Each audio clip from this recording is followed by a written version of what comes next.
On today's show, a major pundit made an interesting, I'd say, a likely comparison to a rival tight end. We talk about that. DeAndre Hopkins already making a major impact for the Ravens, and so much more coming up on Locked On Ravens.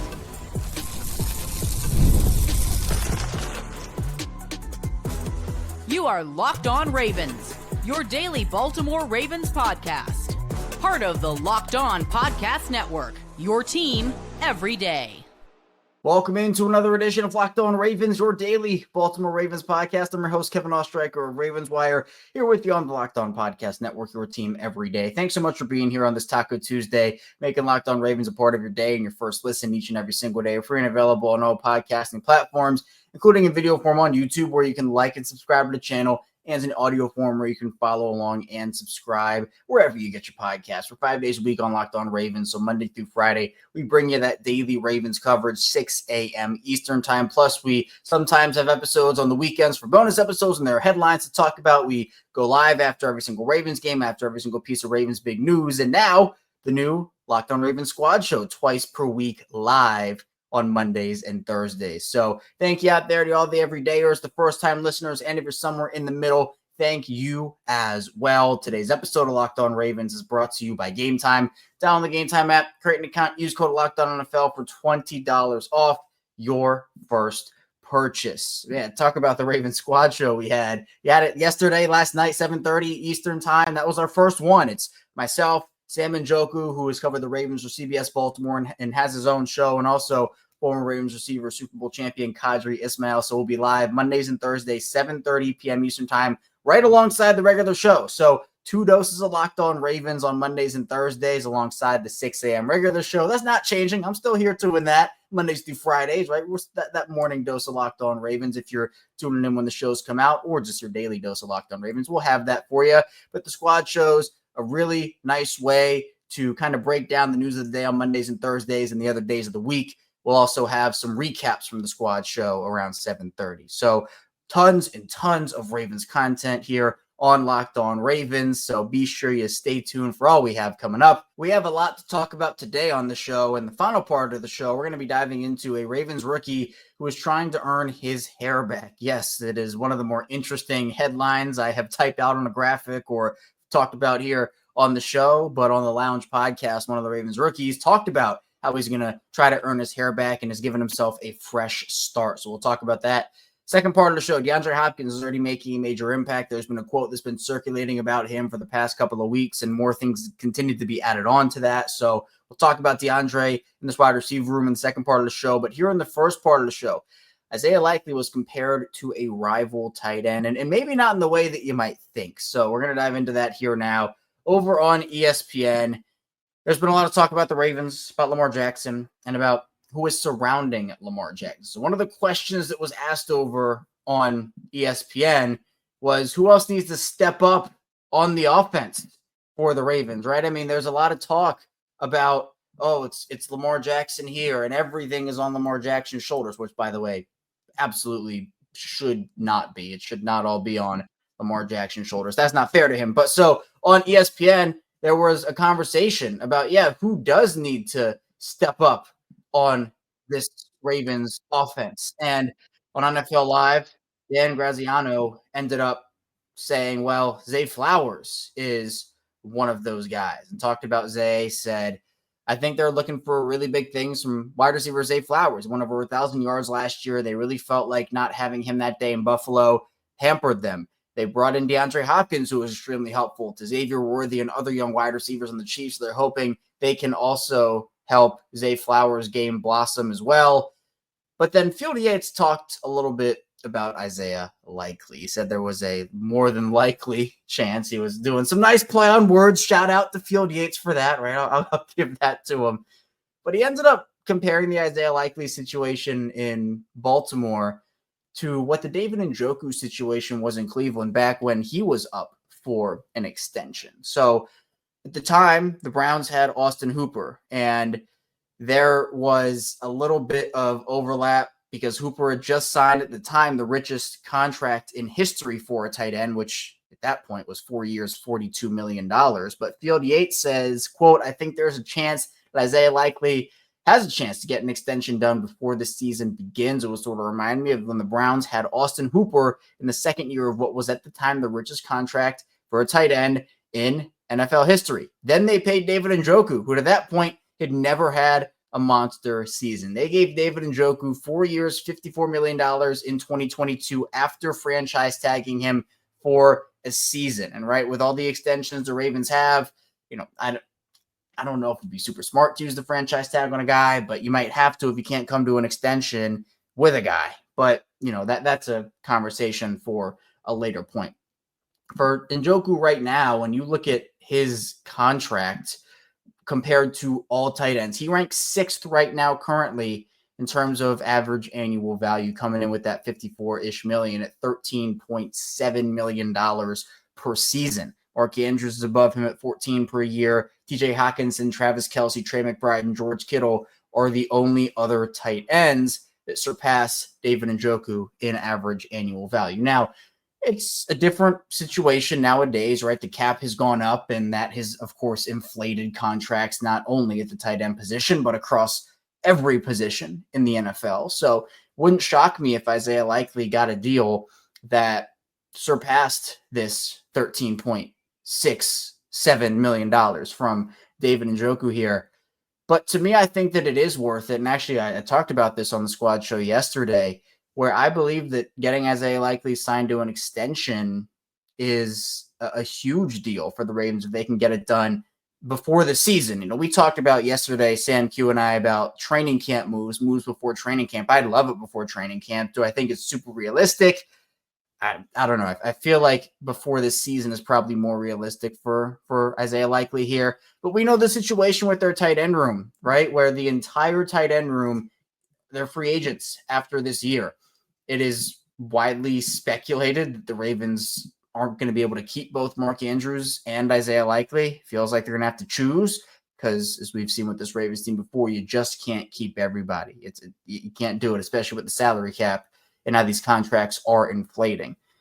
So to me, I think if you're able to get a deal done with Likely, to me, what this probably will be, and if they don't get a deal done, Likely's value is going to go up throughout the season. Now, we don't know what the contract is going to look like for him, but what I do know is that even with a split snap share with Mark Andrews, I think both guys will benefit. I think this offense is going to be explosive enough and generate enough opportunities for everybody to have both guys flourish in the offense side by side. It's not going to be, it'd be different is what I'm trying to say. It'd be different if Likely was the only tight end in that room and he was like the guy. I think he could go over 1,000 yards easy, 10 touchdowns probably easy. Like, he has that ability because he has shown on limited opportunity that he can keep pace with a guy like Mark Andrews. And while, again, I think that at this moment, Mark Andrews is better than Likely, I think that by the end of the season, that tune might flip because of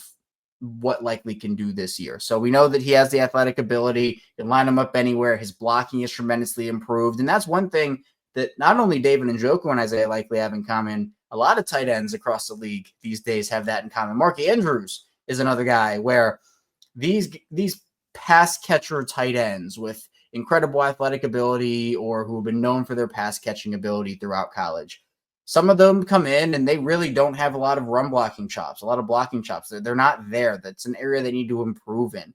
Likely has put in time to do that, and he has been a good run blocker. David Njoku, same thing. And we know David Njoku, Likely and Njoku are around the same frame here. Like, Njoku 6'4", 246, Likely 6'4", 247, practically identical. So those two guys, they have a lot of physicality to their games. Like, yeah, these are two guys that are – Field Yates wasn't comparing them in terms of, like, on field. But I think when you actually look at them, they do have similarities, and their situations are kind of similar. I think that Mark Andrews is a much better tight end than Austin Hooper was. I mean, it's a fact that Mark Andrews is a much better tight end than Austin Hooper was at the time that he signed that big extension.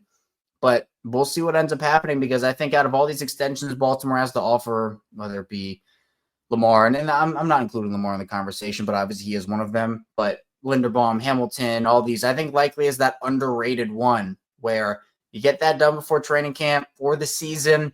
You lock him into a fair number for both him and the team. Everybody goes home happy. I think that's great. But if Likely does want to bet on himself, I don't blame him because I'm expecting a huge year from number 80 in this offense. But coming up in the second part of the show, we'll talk about DeAndre Hopkins already making a huge impact on this Baltimore Ravens team. All that and more coming up on the show next.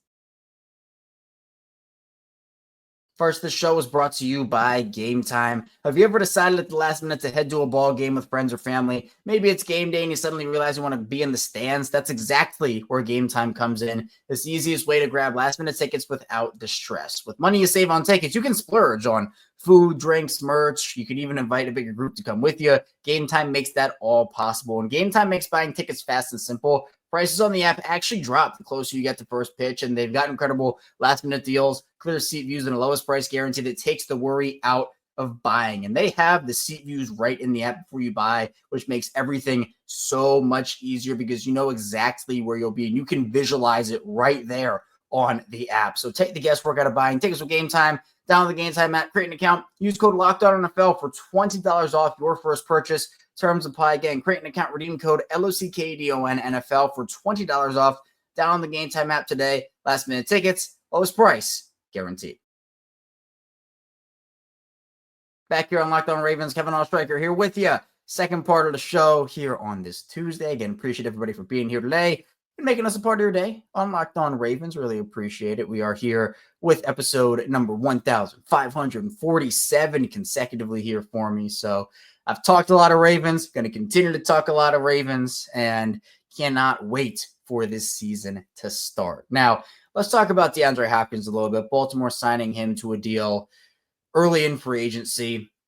DeAndre has been linked to Baltimore for multiple years. Lamar Jackson obviously making it clear that he wanted to play with either DeAndre Hopkins or Odell Beckham Jr. a couple years ago. They signed Odell back in 2023, but now DeAndre Hopkins has made his way to the Ravens, and he's already making a huge impact. And we hear from guys like Zay Flowers and Rashod Bateman and others talking about the impact. Lamar Jackson calling him, a super vet with some of the catches that he made, knowing nuances of where to be, how to work back to the quarterback. And I talk about that all the time with vets. It's not just particularly DeAndre, but it's with all vets.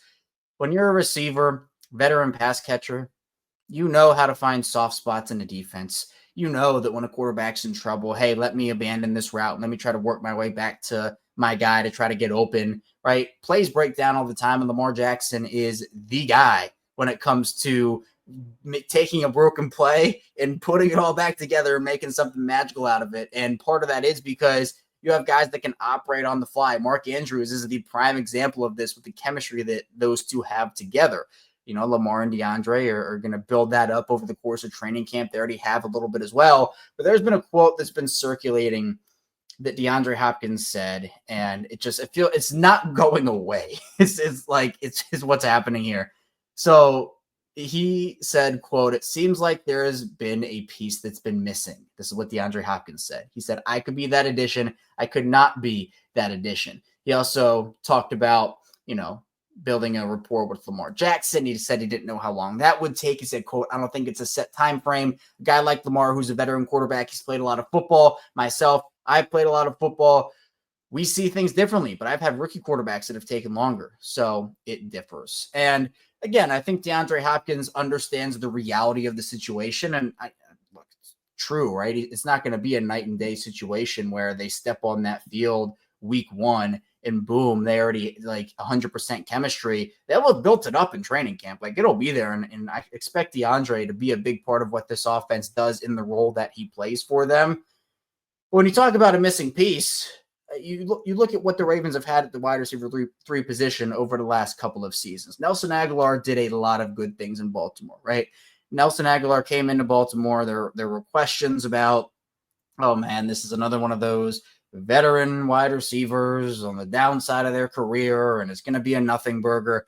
Now, Nelson in 2023 had very, very big moments. Now, he was the wide receiver for that year behind Odell and Rashod Bateman and Zay Flowers, but he exceeded my expectations. He was that veteran security blanket, at least one of them for Lamar Jackson. Now, 2024, he got bumped up to wide receiver 3. It wasn't as good of a year for Nelson. But regardless, I think DeAndre is an upgrade over Nelson, both 2023 and 2024 version.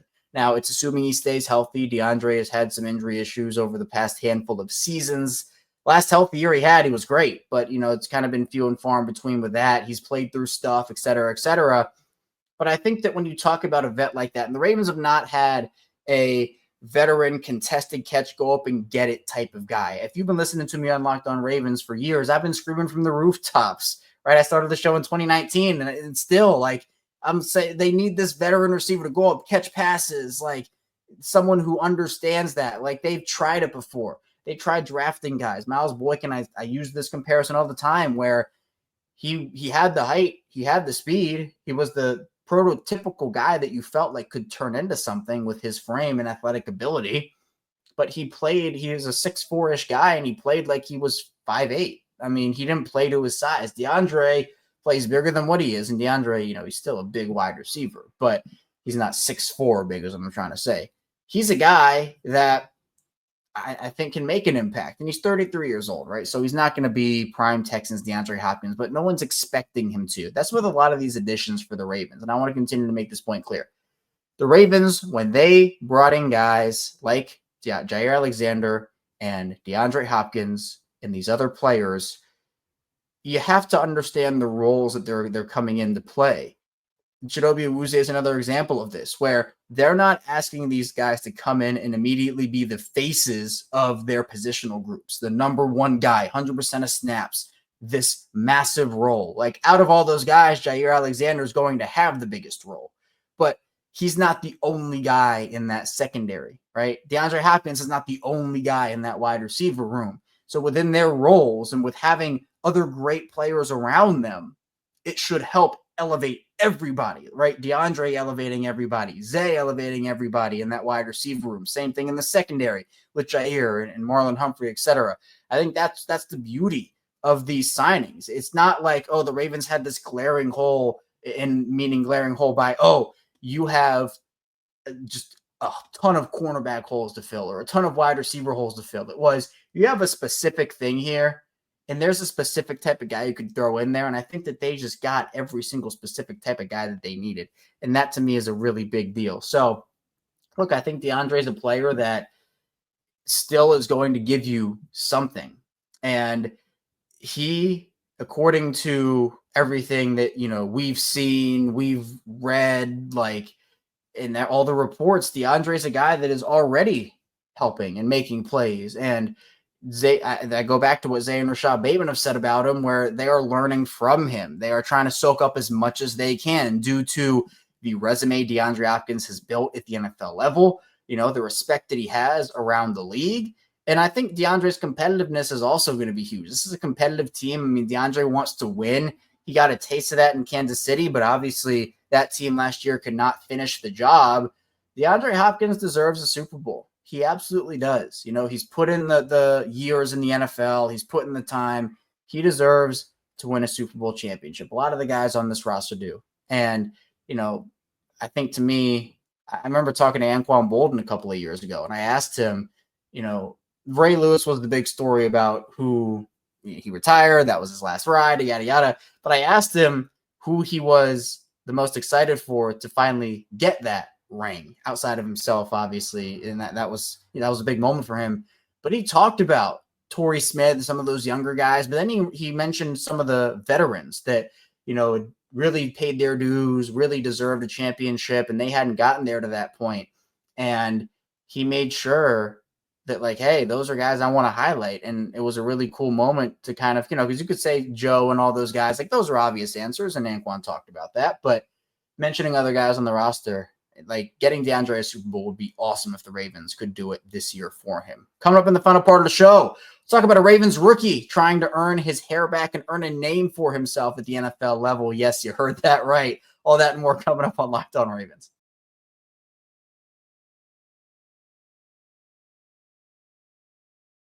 Back here on Locked On Ravens, Kevin Oestreicher still rocking out with you here on this Tuesday. Appreciate everybody again for being here. If you have a friend or a family member, by the way, who likes the Ravens, wants some daily Ravens coverage, be sure to send them over here our way on Locked On Ravens. We have amazing communities, video form, audio form, social media, subtext, I mean, the whole 9 yards, and this community is growing. We did hit 13,000 subscribers on YouTube yesterday, which is just another incredible milestone for me. I mentioned I've been doing the show since 2019, and the growth that I've seen, the support that I've seen, it just, I can't stress enough how much it means to me. So thank you. And, can't wait to continue going here on Locked On Ravens. And again, just another reminder, the Locked On Ravens Squad Show, we had our first episode yesterday. It's myself, Sam Njoku, Kadri Ismail, the three of us. We're talking Ravens with you live at 7:30 p.m. Eastern time, twice a week on YouTube. So it's Mondays and Thursdays. If you can't watch it live, we'll of course have it in playback version on YouTube, but also in audio form. Those episodes go up right after as well. So don't worry, you're not missing out on anything. It's in both audio form and video form. But if you want the live component, you can catch us live on Mondays and Thursdays, 7:30 p.m. Eastern time. So we get the morning with the regular Locked On Ravens show. Again, that's not going anywhere. Still 5 days a week. Then you got the squad show, 7:30 p.m. Eastern time. But a Ravens rookie is trying to earn a name for himself, and part of that includes trying to earn his hair back. And yes, that is Teddy Buchanan, the linebacker for the Ravens, who was a 4th-round selection. Now, Ryan Mink made sure to highlight this in an article yesterday, and I'm really glad he did, from their interview with Teddy on the Lounge podcast. So if you haven't checked that out, be sure to do that. Ryan Mink and Garrett Downing do a great job of getting the inside scoop from a lot of these guys in the organization, players, coaches, executives, and the interviews are great. So be sure to check it out. But Teddy Buchanan, he wants to play with a chip on his shoulder or without hair on his shoulders. He had that long, free-flowing hair when he was in college at Cal, and he cut his hair short at the start of the pre-draft process. Right? You go look at Teddy Buchanan highlights, you'll see long-haired Teddy Buchanan running around and doing all that, but now he does not have that long hair, and Teddy talked about that and said, quote, "I kind of wanted to restart, and as my NFL career goes on, gradually grow the hair back out and kind of earn that back," which I think is such a unique and interesting perspective on things. But I love that personally. This is the mindset. And I think this is why the Ravens fell in love. One of the reasons, I mean, there are other reasons as well, but this is one of the reasons why the Ravens fell in love with a guy like Teddy Buchanan and, had the opportunity to take him. And they did, because of this type of work ethic, this type of motivation, for a guy that I think is coming in with a chip on his shoulder, as I mentioned. And it's not just that, he's going to be there's no spot to playing time for him. There's no path, I guess is the better word to use there. There is. I mean, obviously Trenton Simpson, I think, is the leader right now to take on that second inside linebacker spot next to Roquan Smith. But look, by no means is it a lock. And one thing I want to note here is I don't think the organization is super confident in Trenton right now, if we're being honest. Like, Trenton has all the talent in the world, all the ability in the world. And I do expect him to take a leap this season. How big is that leap? I don't know. But we have now heard rumblings that the Ravens were potentially looking into bringing back CJ Mosley. They do draft Teddy Buchanan, and there were comments from John Harbaugh and others about, Trenton being a 2-down guy for them. It's early down guy. It doesn't necessarily scream confidence to me. So I think that Teddy Buchanan seriously does have a real shot to be able to go out there and perform. I think he does. And he's someone that he covers well. He is able to run around the field really effectively. And, he's someone that just finds himself around the ball. He had 112 tackles last year. He had 5 sacks. He's someone who can blitz really well, and I think that's something that's valuable. I think the Ravens missed a little bit of that last year without Patrick Queen and having him screaming up the middle like that. So I think Teddy Buchanan says that, and Teddy is earned high praise from the coaching staff already. Zach Orr said, quote, "Teddy plays like a Raven on his college film. He flies around. He seeks contact. He can play in space, and he's a smart player. I'm excited about Teddy. We're throwing a lot on his plate. He's playing both positions for us, Mike, Will, and Dime. He's done a good job going out there so far." And Teddy Buchanan talked a little bit about kind of how he feels right now. He said, quote, "Physically, I feel like I can compete and run with guys. I have the tools to do that. The main thing I've been focused on is the mental side of the game. I'm just trying to focus on the day-to-day, just control what I can control, show up every day and do what I can do, whatever that leads to. That's really out of my hands. Ultimately, for me, it's about focusing on the process and just letting the results take care of itself. So I think that the Ravens have found something here in Teddy Buchanan. Now, again, you can't say that for certain until he gets on the field and plays, right? The guy hasn't played a snap yet, but based off of everything here, his mindset, the ability he showed in college, I think it was a needed skill set for them at that position too, especially with the coverage ability. I mean, we know Trent Simpson's athletic and he could run with guys, but I think Teddy showing off his coverage ability at school was a huge deal for them. Because we've seen, especially if you want to go back early in the season, like that Kansas City game is the one I go back to, where in week 1, the Ravens were just getting beat over and over and over again in the slot. It was Rashid Rice. It was Xavier Worthy. Like everybody was getting in on that. And it was mainly on linebackers covering. It was Roquan Smith. It was Malik Harrison. Like no one could cover in that game. And I think that Teddy Buchanan being able to come in here and provide that skill set to Baltimore does make, I mean, it's a big deal for them, because how many times have we seen the Ravens get beat by a tight end or a running back because they don't have the proper personnel? And I think that has shifted in recent seasons because Kyle Hamilton has come in, Marlon Humphrey plays big in the slot. And if they put a tight end there, Marlon can go up against bigger guys like that. But, to me, I think that all eyes on the rookie class right now, they're on a Malaki Starks. They're on a Mike Green. Those are the two exciting prospects. But I think when you look at how deep this class was for Baltimore, I'm not sure if Emory Jones is going to get any playing time this season.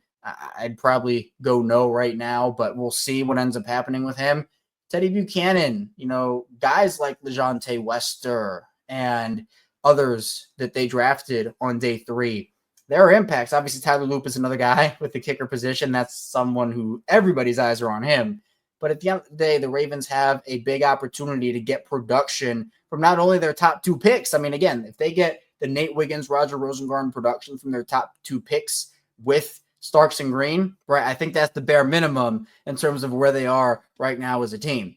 But getting that extra production from a rookie or two, and if Buchanan is one of those guys, that it can be a make or break in a game. And even if it's just one game where that's a make or break, that's enough. I mean, last year it was enough to get Baltimore the 2 seed and play the divisional round in Baltimore had they won just one more game. So it can be as simple as that, and really is as easy as that to, move up or down in the standings. So really excited for Teddy, and hopefully he can make a big impact for the Ravens this season. But that's all I have for you here today on Locked On Ravens. Thank you so much for tuning into the show. On the way out, hit the like and subscribe button in video form, follow along in audio form, and I'll see you right back here tomorrow talking more Ravens football on Locked On Ravens.